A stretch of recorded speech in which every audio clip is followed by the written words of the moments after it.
selamat pagi. Pagi. Ini dengan siapa sebelumnya? Aku dengan Tudi. Oke. Gimana kabar kamu hari ini? Sehat atau emang ada yang lagi dipikirin? Sebenarnya baik sih Bu, cuma ya itu harus sedikit capek aja.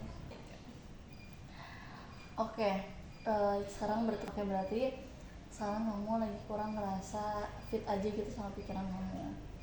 Oke, kita lanjut. Apa sih ya dorongan apa gitu yang bisa bikin kamu mau datang ke sini untuk nemenin saya ke rumah konseling gitu loh? Adakah yang mau diceritain belakangan ini, mungkin ada yang merasa berat gitu? Iya, sebenarnya saya lagi kewalahan aja sih Bu sama tugas-tugas kuliah saya. Karena rasanya tuh tugas tuh banyak banget dan numpuk banget gitu loh. Jadi saya tuh bingung harus mulai dari mana. Oke, jadi kamu sekarang ini lagi ngerasa kewalahan sama tugas kuliah kamu yang lagi cukup banyak ya. Dan kamu juga kayaknya kesulitan untuk menentukan mana sih yang harus dikerjain terlebih dahulu gitu. Oke. Nah, ketika kamu tadi bilang kamu bingung harus mulai dari mana, itu tuh sebenarnya maksudnya apakah kamu nggak tahu prioritas tugasnya mana yang lebih penting atau enggak, atau emang kamu kekurangan cukup waktu gitu loh untuk mengerjain itu semua? Sebenarnya kayaknya saya tuh lebih ke gak tahu prioritasnya sih Bu, yang harus dikerjakan yang mana dan yang gak dikerjakan yang dulu. Oh gitu, jadi kamu masih sulit untuk membedakan ya, yang mana harus dikerjain yang di awal sama yang harus ditunda dulu. Oke, terus juga boleh nggak sih kamu ceritain gimana biasanya cara kamu untuk mengatur kegiatan atau jadwal kamu sehari-hari gitu? Sebenarnya kalau ngatur itu ya saya itu nggak punya jadwal tersendiri gitu, Yang pasti jadwal gitu. yang khusus gitu. Cuman kalau misalnya ada tugas gitu ya dikerjakan walaupun kadang saya lupa gitu ngerjainnya. Oh, jadi kamu juga masih sering inget gak inget kalau masih tugas atau enggak gitu ya.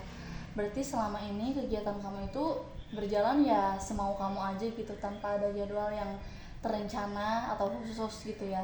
Jadi sehingga kamu tuh ngerasa tiap pekerjaan itu numpuk gitu, maupun pekerjaan kuliah atau di luar kuliah itu, betul? Iya benar. Oke. Nah, oke, berarti yang saya tangkap kalau kondisi kamu itu sekarang yang kamu hadepin bikin kamu itu merasa tertekan dan cukup lelah ya untuk menjalaninya. Iya, apanya saya tuh sering panik gitu loh kalau apalagi kalau udah deket-deket diaduin gitu, itu tuh bikin saya panik banget gitu. Oh gitu, jadi karena tugas yang menumpuk itu malah bikin kamu juga tambah bingung untuk ngerjain yang mana dulu gitu.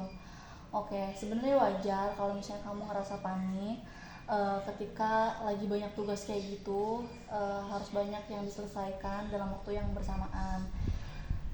Nah, terus tapi menurut kamu kesulitan ini tuh lebih disebabkan karena kurang waktu yang kamu punya, atau emang karena belum ada pengaturan waktu yang terstruktur gitu? Kamu tuh emang masih bingung? Kayaknya karena belum teratur aja sih Bu ya. Kamu masih bingung juga gitu. Jadi sebenarnya kamu tuh punya waktu luang, cuman emang Nggak diatur aja iya, gitu. mulainya dari mana tuh harus baik. Jadi di sini saya ada apa ya? Ada satu teknik yang mungkin bisa kita coba gitu ya. Yaitu namanya tuh set schedule yang menggunakan time matrix gitu. Nah, teknik ini tuh membantu kita untuk bisa ngelihat kegiatan mana dulu sih yang harus diprioritaskan dan mana yang enggak gitu. Nah, coba sekarang saya pengen tahu dari kamu dulu, sebutin kegiatan yang beberapa minggu terakhir ini lagi kamu hadapin yang kamu tuh ngerasanya banyak tapi malah bikin kamu bingung harus mulai dari mana gitu. Sebenarnya tugas-tugas saya itu kayak ada tugas kuliah gitu, kayak tugas makalah gitu, terus tugas-tugas kelompok, presentasi gitu-gitu. Terus juga ya sebenarnya ada kegiatan santai aja sih Bu, kayak melakukan kegiatan santai itu kayak scroll sosial media aja gitu. Kamu masih tugas yang pekerjaan yang sebenarnya penting nggak penting, mendesak tuh masih dicampur gitu ya. Iya. Masih bingung untuk menjalannya gitu. Oke. Sekarang aku mau bantu kamu untuk kelompokkan kegiatan kamu tersebut yang tadi kamu udah sebutin ke dalam matriks yang bakal aku tunjukin ini. Nah, di sini uh, ada kegiatan yang mendesak dan gak penting, penting dan tidak mendesak. Nah, misalnya yang mendesak itu presentasi kelompok itu kan pasti deadline-nya cepet ya, terus juga diburu-buru sama banyak orang atau teman kelompok kamu. Terus juga penting yang tidak mendesaknya itu mengerjakan makalah, kamu harus mengerjain makalah sedikit demi sedikit gitu. Terus juga yang mendesak tidak penting itu ya permintaan teman kamu yang bisa ditunda. Misalnya kamu ketemu teman yang ngajak main atau ngajak nongkrong, itu mungkin kamu harus tahu porsinya. Kalau emang kamu minggu ini lagi ngerasa hektik, kamu bisa untuk ditunda dulu gitu. Terus juga ada lagi yang tidak mendesak dan tidak penting, kayak misalnya scroll media sosial berjam-jam. Ini emang cukup sulit untuk banyak orang karena distraksinya cukup kuat banget gitu ya. Cuman kamu harus bisa pelan-pelan belajar, jangan terlalu lama terdistraksi sama gadget gitu, karena itu bisa nunda pekerjaan kamu yang lain, gak cuma tugas kuliah aja. Nah kayak gitu. Terus di matriks yang tadi aku udah tunjukin, kira-kira kamu udah paham atau belum? Sih. Ya, jadi sebenarnya apalagi menurut aku yang struggling tuh yang tadi ya, yang sosial media scroll sosial media yang berjam-jam itu banyak banget orang yang susah untuk ninggalin itu. Cuman rasanya disayangkan kalau misalnya kamu sama sekali nggak punya rasa trigger untuk ngerjain sesuatu yang padahal itu tuh udah mendesak, udah dikejar-kejar deadline gitu, dan kamu masih santai aja kayak gitu. Nah, dari matriks ini bisa terlihat bahwa sebagian besar waktu kamu justru tersita pada aktivitas yang banyaknya nggak penting gitu, yang nggak mendesak gitu loh. Kayak contohnya tadi scroll media berjam-jam, sama kamu mungkin masih sering mengiyakan teman-temanmu yang ngajak nongkrong gitu. Iya juga ya Bu, berarti saya seharusnya bisa membatasi waktu saya untuk scroll sosial media yang berjam-jam itu gitu. Iya betul. Terus juga kamu kan di sini tadi mengatakan kamu nggak punya cukup banyak waktu juga gitu, tetapi di sisi lain juga kamu tuh sebenarnya masih menghabiskan beberapa jam untuk media sosial dan hangout sama teman-teman kamu gitu. Nah, gimana sih sekarang setelah tadi kamu lihat matriksnya, terus setelah aku terangin juga tentang kegiatan-kegiatan kamu yang penting dan nggak penting itu, pendapat kamu tentang hal itu kayak gimana sekarang? Ya, saya baru sadar aja gitu, ternyata sebenarnya banyak waktu saya itu, cuman ya banyak waktu yang terbuang sia-sia gitu aja sih Bu. Ya, saya paham. Mungkin untuk kamu yang masih kesulitan ngatur waktu itu pasti sulit. Nah, kalau begitu, menurut kamu sekarang aktivitas apa sih yang perlu dikurangi biar tugas kamu itu, terutama tugas yang penting ya dan yang mendesak itu, bisa cepat selesai lebih awal gitu? Scroll media berjam-jam sih Bu, karena kan itu yang ngebuang waktu saya gitu. Jadi saya tuh tugas-tugas saya itu jadi terbengkalai gitu.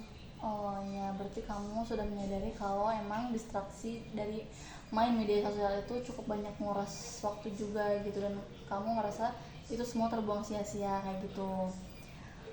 Oke, itu keputusan yang baik. Saya senang dan apresiasi kalau kamu menyadari sebenarnya bukan kesalahan, cuman emang kamu perlu dibimbing pelan-pelan aja gitu. Nah, kesadaran seperti yang kamu tadi bilang itu merupakan langkah awal juga loh untuk memperbaiki memanage waktu gitu, untuk langkah awal untuk bisa kamu belajar memanage waktu lebih baik lagi. Nah, sekarang coba kita buat jadwal sederhana gitu, untuk gak usah seminggu, untuk 3 hari ke depan gitu, yang penting terjadwal khusus gitu, terus juga terstruktur. Boleh? Boleh. Oke, hari ini kamu mungkin setelah pulang dari sini boleh fokus mengerjakan bagian pertama dari makalah dulu selama 1 jam. Itu kamu usahakan gimana caranya enggak terdistraksi dari handphone atau ajakan-ajakan teman kamu yang ngajak nongkrong gitu misalnya. Nah, besok kalau emang misalnya si makalah itu ada revisi, kamu langsung kerjain, jangan kedistraksi sama hal-hal yang lain dulu biar cepat selesai. Nah terus lusanya baru latihan presentasi untuk bisa memaksimalkan kamu nanti tampil di depan kelas kayak gitu, dan kamu juga bisa menjelaskan materinya ya dengan tepat dan jelas sasarannya gitu ke audiensnya kayak gitu. Iya ibu, kayaknya lebih jelas kan kalau dibuat seperti itu ya bu ya, jadi punya Iya. jadwal terstruktur gitu. Iya. Nah, terus hari ini kita menemukan kamu dan saya menemukan kesulitan yang kamu alami kan bukan karena kekurangan waktu gitu, melainkan ya emang karena belum menentukan prioritas kegiatannya aja. Terus kita juga udah bisa menggunakan tadi yang saya kasih self schedule yang melalui time matrix itu dan menyusun jadwalnya itu secara sederhana untuk beberapa hari ke depan. Kamu boleh coba gitu pelan-pelan aja, nggak usah di pressure diri kamunya biar kalau misalnya dipaksa itu sama aja bohong, bikin kamu ngerasa panik juga nantinya kayak gitu. Nah sekarang gimana perasaan kamu setelah tadi kita membuat matriks dan jadwal tersebut setelah saya perlihatkan ke kamu? Ya, saya lagi lebih merasa lebih tenang aja sih bu, karena udah tahu gitu mulai dari mananya, terus saya harus ngapainnya gitu. Oke bagus, saya sangat apresiasi sekali. Jadi sekarang coba mulai menjalankan jadwal yang sudah kita buat tadi yang selama 3 hari ke depan itu, dan saya udah kelompokkan juga kan mana yang mendesak dan tidak mendesak.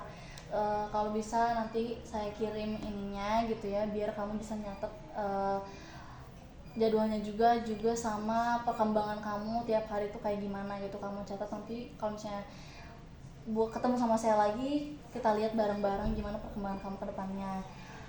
Oke, terima kasih sudah terbuka dalam sesi sekarang ini. Saat ini saya senang banget ketemu kamu. Mungkin pada pertemuan berikutnya kita bakal mengevaluasi gimana sih pelaksanaan jadwal tersebut yang udah kamu jalani.